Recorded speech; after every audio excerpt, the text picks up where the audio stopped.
Ito ay rated SPG, striktong patnubay at gabay ng magulang ang kailangan. Nakuha nga nito ni Gabo ang mga ginto mula kala Mr. Chan at dito sa grupo ni Samantha. Kung kaya naman ay dali-dali nga siyang pumunta sa hideout nito nila Paps.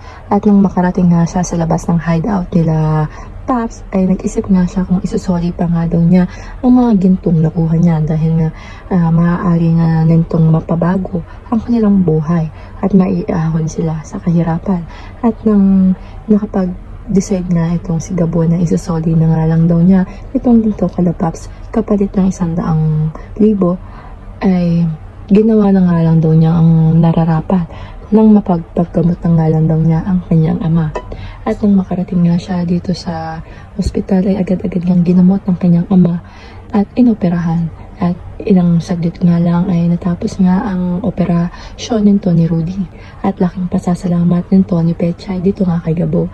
Aabangan pa nga natin ang mga susunod na mangyayari dito nga lang yan sa si Gabo.